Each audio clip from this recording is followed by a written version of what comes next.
नमस्कार दोस्तों, मैं नरेंद्र कड़वे अपने YouTube चैनल NK एजुकेशन में आप सबका बहुत बहुत स्वागत करता हूं। आज हम जिस टॉपिक की बात करने जा रहे हैं उसका नाम है भारत में कृषि से संबंधित प्रमुख उत्पादन क्रांतियां। चलो दोस्तों, आज हम सबसे पहले जिस क्रांति की बात करने वाले हैं वह है हरित क्रांति। हरित क्रांति, जैसा कि आप सभी जानते हैं कि इसका संबंध खाद्यान्न उत्पादन से है। विश्व में हरित क्रांति का जनक जो है नॉर्मन ई बोरलॉग को कहा जाता है, जबकि भारत में MS स्वामीनाथन को हरित क्रांति का जनक कहा जाता है। भारत में हरित क्रांति की शुरुआत की बात करें तो इसकी शुरुआत 1966 से 67 में हुई थी। चलिए दोस्तों, अब बात करते हैं श्वेत क्रांति की। श्वेत क्रांति को ऑपरेशन फ्लड के नाम से भी जाना जाता है। इसकी जो है प्रारंभ की बात करें तो इसकी शुरुआत 13 जनवरी 1970 को हुई थी। इसके जनक जो है वर्गीस कुरियन कहलाते हैं, जिनको मिल्क मैन ऑफ इंडिया भी कहा जाता है। चलिए अब हम चलते हैं अगली क्रांति की ओर। तो अगली क्रांति है नीली क्रांति। नीली क्रांति का संबंध मत्स्य उत्पादन से है। भारत में इसकी शुरुआत 7वीं पंचवर्षीय योजना से हुई थी, जो वर्ष 1985 से 1990 के बीच में कार्यान्वित की गई। इसका जो उद्देश्य था प्रमुख रूप से वो मछली का उत्पादन बढ़ाना था। इसके बाद हम बात करते हैं पीली क्रांति की। तो पीली क्रांति का जो प्रमुख उद्देश्य है वह तिलहन उत्पादन को बढ़ाना है। बाद में इसमें और भी सुधार हुए हैं।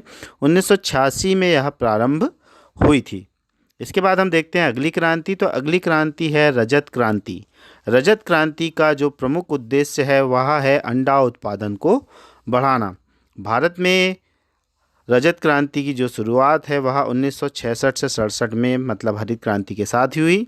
भारत में इसके जनक की बात करें तो उस समय की जो प्रधानमंत्री रही इंदिरा गांधी जी, इनको इसका जनक माना जाता है। और विश्व में जो है रजत क्रांति का जनक नॉर्मन ई बोरलॉग को माना जाता है। अब हम बात करते हैं कृष्ण क्रांति की। तो कृष्ण मतलब काला। इसका संबंध है पेट्रोलियम उत्पादों को बढ़ाने से और प्रमुख रूप से बायोडीजल को बढ़ावा देने से। पेट्रोल में 10% एथेनॉल मिलाकर बायोडीजल बनाने का लक्ष्य भारत में रखा गया है। मतलब बायोडीजल बनाने के लिए कृष्ण क्रांति का प्रारंभ हुआ। इसके बाद हम देखते हैं लाल क्रांति। तो लाल क्रांति का जो प्रमुख उद्देश्य है टमाटर और मांस उत्पादन को बढ़ाने से है। इसके जो जनक हैं भारत में वह है विशाल तिवारी। अब अगली जो क्रांति है उसकी बात करें तो यह है गुलाबी क्रांति। यह प्याज और झींगा उत्पादन के लिए इसका प्रमुख रूप से उद्देश्य रखा गया था। इसके जो जनक हैं वह है दुर्गेश पटेल। झींगा उत्पादन की बात करें तो इसके बाद झींगा उत्पादन में बहुत ज़्यादा वृद्धि हुई है।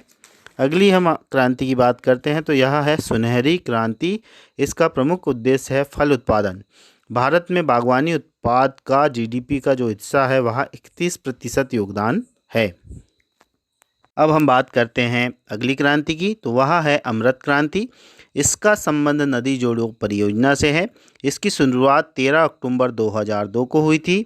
इसमें 37 नदियों को जोड़ने की बात कही गई। जैसा कि हम सभी जानते हैं कि हमारे जो पूर्व प्रधानमंत्री अटल बिहारी वाजपेयी जी है, उनका यह सपना था कि नदी को जोड़कर भारत में जल की आपूर्ति को बढ़ाया जाए।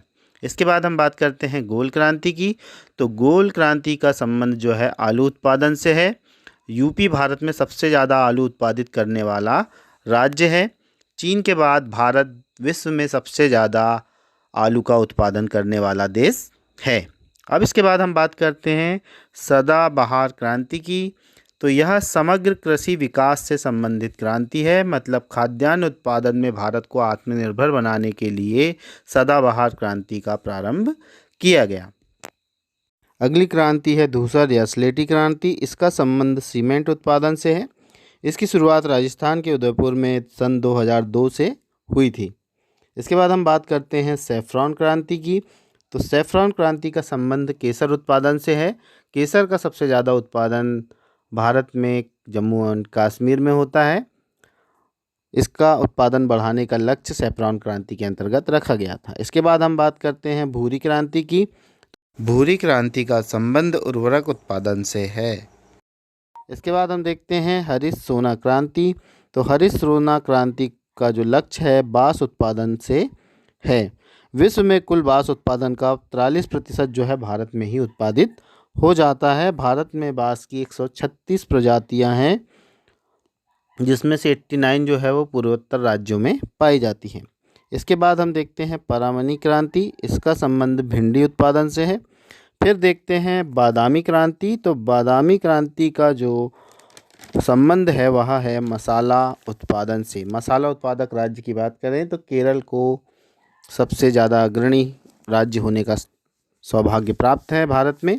इसके बाद हम देखते हैं मूंग क्रांति, तो मूंग क्रांति का संबंध मोटे अनाजों के उत्पादन से है। इसके बाद हम देखते हैं स्वर्ण रेशा क्रांति, तो जूट जो है, जूट या कपास के उत्पादन से इसका संबंध है, प्रमुख रूप से जूट की बात करते हैं इसमें। फिर हम देखते हैं वाइट गोल्ड या रजत रेशा क्रांति की बात अगर आती है तो यह कपास उत्पादन से संबंधित क्रांति है। अगली क्रांति है स्वर्ण क्रांति, फल और शहद उत्पादन के लिए इस क्रांति का प्रारंभ किया गया था। निरपक तुतेज जो हैं इस क्रांति के जनक कहलाते हैं। इसके बाद जो क्रांति है वह है इंद्रधनुष क्रांति, इसका संबंध सभी क्रांतियों पर निगरानी रखने के लिए इस क्रांति को संचालित किया गया था। इसकी शुरुआत 2000 में नई कृषि नीति के प्रारंभ होने के साथ हुई थी। अब हम देखते हैं सनराइज या सूर्योदय क्रांति, इलेक्ट्रॉनिक उद्योगों के विकास से संबंधित यह क्रांति है। इसके बाद हम देखते हैं खाद्य श्रृंखला क्रांति, वर्ष 2020 तक भारतीय कृषकों की आय को दोगुना करने के लिए इस क्रांति को सामने लाया गया था या इस क्रांति का लक्ष्य रखा गया था।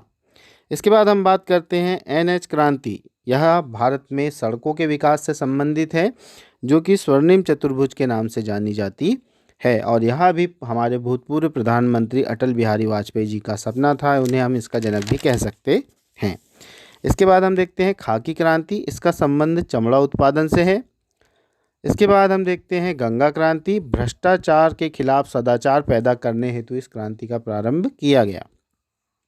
फिर है ग्रीन गोल्ड क्रांति, ग्रीन गोल्ड क्रांति का संबंध चाय उत्पादन से है। जैसा कि हम जानते हैं विश्व में सबसे ज़्यादा चाय उत्पादित करने वाला देश भारत है। इसके बाद हम देखते हैं सिल्वर फाइबर क्रांति, इसका संबंध भी जो है कपास उत्पादन से है। इसके बाद आती है प्रोटीन क्रांति, इसका संबंध उच्च उत्पादन से है। यह दूसरी हरित क्रांति पर आधारित है। इसके जनक वर्तमान प्रधानमंत्री नरेंद्र मोदी और अरुण जेटली जी हैं। अगली क्रांति जो है वह है मीठी क्रांति, इसका संबंध भी शहद उत्पादन से है। इसका जनक भी हम वर्तमान प्रधानमंत्री नरेंद्र मोदी जी को ही मान सकते हैं। झारखंड राज्यों को विकसित राज्यों की श्रेणी में लाने का इस क्रांति का लक्ष्य है जो कि 2022 तक पूरा करने की संभावना है। तो चलिए दोस्तों, यहाँ पर हमारा ये भारत में कृषि से संबंधित क्रांतियों का चैप्टर समाप्त होता है। आशा है आपको ये वीडियो पसंद आया होगा। अगर आपको यह वीडियो पसंद आ रहा है तो आप वीडियो को लाइक, शेयर और सब्सक्राइब कीजिए।